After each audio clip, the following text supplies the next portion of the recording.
எல்லாருமே கேட்பாங்க. சொல்லட்டா? ஒரு நாள் ஒரு 4 ஆட்டுக்குட்டி இருந்துச்சா. அவங்களோட அம்மா வந்து என்ன பண்ணாங்கன்னா, நான் மார்க்கெட்டுக்கு போயிட்டு வரேன், நீங்க பத்திரமா இருங்க சொல்லிட்டு போனாங்க. அப்பதான் ஒரு ஓநாய் வந்து வேஷம் போட்டுட்டு வந்துச்சா அம்மா மாதிரியே. அப்போ அல்ல நிறைய ஆட்டுக்குட்டியை சாப்பிட்டுட்டு அது மீது ஆட்டுக்குட்டியே வெட்டுட்டு ஓடி போயிடுச்சா.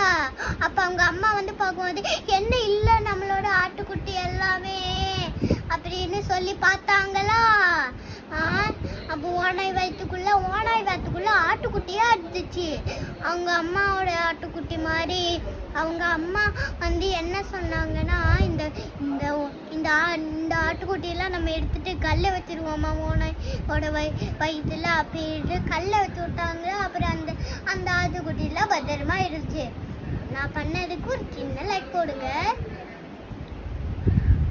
பாய். ஹாய் ஃப்ரெண்ட்ஸ், நான் உங்களோட தெய்வீக்.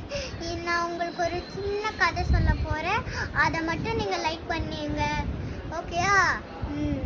ஒரு நாள் 3 பன்னிக்குட்டி இருந்துச்சா. அதில் ஒரு பன்னிக்குட்டி பூ வீடு கட்டுச்சா. அதில் ஒரு பன்னிக்குட்டி வந்து செங்கல் வீடு கட்டுச்சா.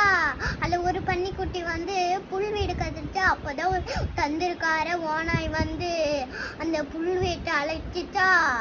அங்கே அதுக்குள்ள ஒரு பன்னிக்குட்டி இருந்துச்சா. அந்த பன்னிக்குட்டி வந்து அந்த பூ வீட்டுக்குள்ளே ஓடிச்சா. அப்போ அந்த பூ வீட்டை அதை முசுடு அழைச்சிச்சா. அப்போ அந்த பூ வீடும் அலைஞ்சிடுச்சா. அப்போ அந்த 2 பன்னிக்குட்டியுமே அந்த செங்கல் வீட்டுக்குள்ள போயிடுச்சா.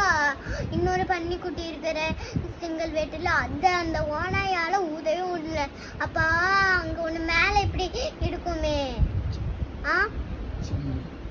ஜிம்மினிக்குள்ள அந்த ஓனாய் போச்சா. அங்க நெருப்பே அந்த பத்த வச்சுட்டாங்களா, சூடா இருக்குதேன்னு. அது அங்கிருந்து ஹீட்டா இறங்குற வரைக்குள்ள இறங்கியே பிடிச்சிருச்சு. அப்ப சுடு தண்ணிக்குள்ள விழுந்துச்சா. அப்படியே அது செஞ்சு போச்சு. Hi guys, welcome to channel.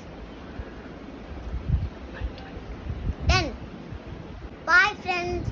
பிடிச்சா ஒரு லைக் போடுங்க, இல்லைன்னா சப்ஸ்கிரைப் போடுங்க. பாய்.